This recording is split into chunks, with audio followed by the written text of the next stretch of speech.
budget-friendly nga food trip ang imong gipangita.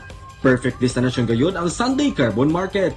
Gikan sa lami ang mga pagkaon ngadto na sa mga baratong bisti, sigurado mabusog gayud ka ug malingaw sa imong paglaag.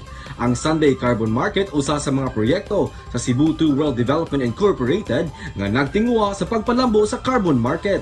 Karong buntaga, mga yuta og kasayuran kabahin niini ug sa ila pang gipanglaraw nga mga proyekto dinhi lang sa GMA Regional TV Live. Isgutan nato karong buntaga mga kapuso kining kalambuan sa carbon market labi na kining giatangan nga Sunday market. Makauban nato Director Cebu World Development Incorporated Miss Teng Angan. Maayong buntag ug maupay na aga Ma'am Teng. Welcome sa GMA Regional TV Live. Kumusta ka Ma'am? Maayong buntag Sir Nico, maayong buntag sa tanan imong televiewers. Thank you so much for joining us this morning Ma'am Teng. Pipila ka semana na sukad gi-launch ninyo ang Sunday market diha sa Carbon. Kumusta unsay assessment ninyo sukad sa inyong launch? So we started it April 24, and so we're now going on our 6th Sunday, and so we're all excited because since we started, nag-pick up na gid siya, no? So a lot of our vendors from Carbon Market, and of course some from the commercial merchants natin participated already, and it became a nice venue for people to spend Sundays, no? Especially sa Carbon Market, no? So it's really revisiting Carbon all over again. Unsa gyud intention ninyo for launching this program ma'am og ngano man nga nahuna-hunaan ninyo ni?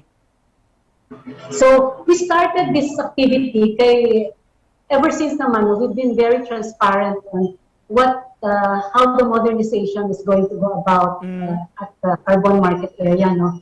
We were never going to put big buildings. This is all about the local vibe, keeping the historical heritage, and even the market itself, no? So, karon, one of the highlights of our Phase 1 development would be the Puso Village, no? We said this na by the end of the year, we're going to have a Puso Village. This is where you find the local vibe of what Cebu is all about. This is really a community project showcasing what Carbon is all about. And also, since we know that in the coming months, groundbreak naman ta sa redevelopment of the new public market, no?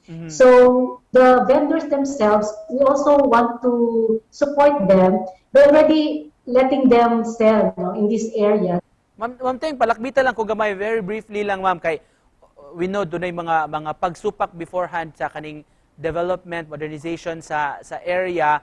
Ang kahadlukan gyud sa uban nga mga vendors dunay ma-displace ang sa uban pud nga sektor basin mumahal ang ilang mga baligya. Unsay masulti nimo ani ma'am? Kani siya actually for the last 2 years, no. We know about this, no, kasi we always work with the different vendor association. Kunya, because na in any change kasi there's always resistance because they're introducing something new. And in the last 2 years, we've always been transparent and always been open to the different stakeholders sa Carbon, no? So whether it be vendors, whether it be mga koromateros, whether it be even the chambers, no, we've always aligned ourselves together with the barangays, no, and the LGU, the different LGU departments. Now, this is really a work in progress wherein all of the different stakeholders has to make it happen. And so, of course, during those times, syempre, this is something new. So the mga vendors would always say, bilhin na yun, taas na yun ni, atong mga rental. Pero we always tell them na this is mandated by the LGU. So it's LGU controlled, especially for public markets, no? You were saying, ma'am, moving forward, just to close this, unsay imong mensahe sa atong mga Cebuanos, mga viewers karon, unsay angayang atangan sa Carbon Market sa umaabot? Okay, so to all of us, no, to all your viewers, no, again, Carbon is a place that is very much close to everyone's, especially Cebuanos, no, and it's high time that we rekindle our love for Carbon. This is a project of not only Cebu World, but the entire Cebu, especially Cebu City. No, this is a high time that we that we revisit Carbon, and we introduce again, especially to the younger generation, what Carbon is all about. And of course, we highlight it's the area, especially that we're surrounded with historical churches, and of course, religious aspect of our culture. But we also have this economic base actually that drives the downtown economy. And for that, we ask everyone to continue to support all activities that will improve the livelihood. Thank you so much, Ma'am Teng. Og murag kinahanglan na akong suwayan ang Sunday market pohon. Mangita tag higayon. Thank you for joining us, mga kapuso, Director Cebu World Development, Ma'am Teng Angan. Salamat, ma'am. Salamat. Thank you.